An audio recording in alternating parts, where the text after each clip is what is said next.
Gregory has been thinking for 17 minutes. Natalie is becoming impatient.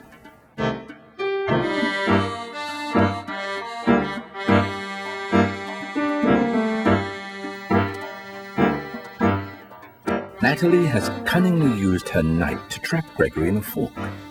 No matter what he does, Gregory will lose a rook in his next move. He had invited her to play merely to bolster his ego, but now she is winning, and this confuses him. A wave of ennui washes over Natalie as she muses on the deaths of chess masters. Georgy Agamov was crushed between two rocks. Kurt von Bartleben jumped out of a window. Alexander Zaitsev died of thrombosis after having one leg lengthened to remedy a limp. George Mackenzie overdosed on morphine. Harry Pillsbury gave in to syphilis. Karl Schlechter died of pneumonia and hunger. Johannes Minkiewicz threw himself in front of a train.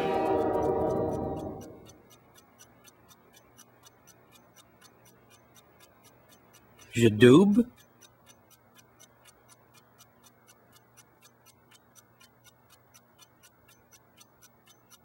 Natalie looks to the grounds for a hint of what form her own death will take. Her mother succumbed to a mysterious virus. Natalie remembers it well. The decay of the flesh, the internal bleeding causing the eyes to go black, the young woman's desperate cries of anguish. Gregory's thoughts are of a more mundane nature. He regrets opening the game with his king's pawn, enabling Natalie to employ her favorite Sicilian defense. This led to an attacking game more suited to her razor-sharp tactics than his positional style of play. If only he had not been so distracted by Natalie's reckless femininity, she would now find herself in the proverbial hot seat. Oh yes, he thinks, women, with their subversive sexual tactics, have no place in this game. It is no accident that the queen is the deadliest of pieces. The manly pawn, the weakest. But perhaps Gregory can find a way to preserve his dignity. If he can make Natalie believe that he is letting her win, he thinks he may be able to save face. It is his archaic conviction that women delight in that sort of thing. Natalie turns her attention to her opponent. A nervous little fellow. She relishes the sight of him squirming, wondering which rook to relinquish. Gregory has come to a decision. Hoping to be regarded as a brilliant yet generous opponent, he will pretend to throw the game, sacrificing himself on the board in the pursuit of a greater victory in the sexual arena. From this perspective, any move he makes is as good as another. Gregory's habit of recording every move for posterity reminds Natalie of bookish old men sitting on park benches, replaying the matches of grandmasters past.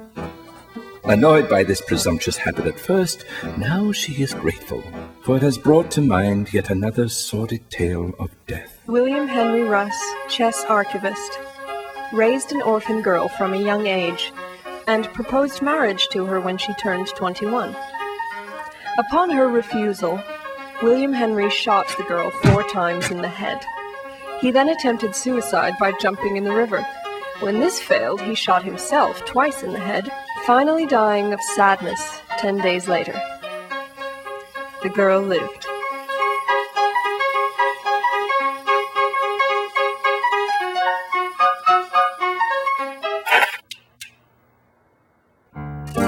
Natalie considers Gregory's move.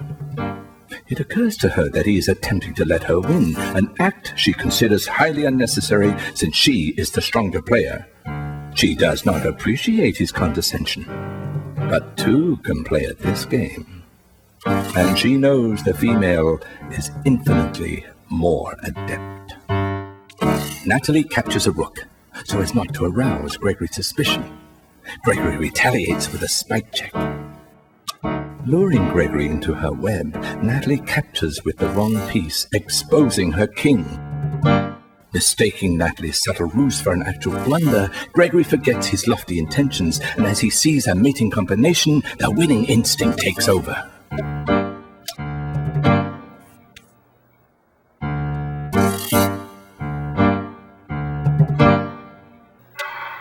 And thus, white mates.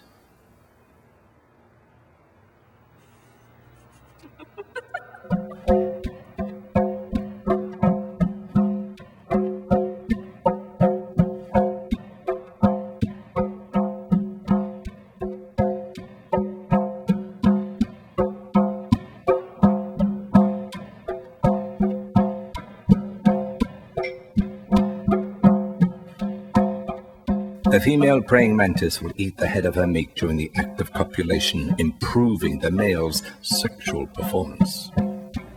This scientific fact flashes for an instant through Gregory's mind as we are left to ponder the immortal words of Percy Bysshe Shelley. Two vultures sick for battle, two scorpions under one whetstone, two bloodless wolves whose dry throats rattle, two crows perched on murrained cattle, two vipers tangled into one.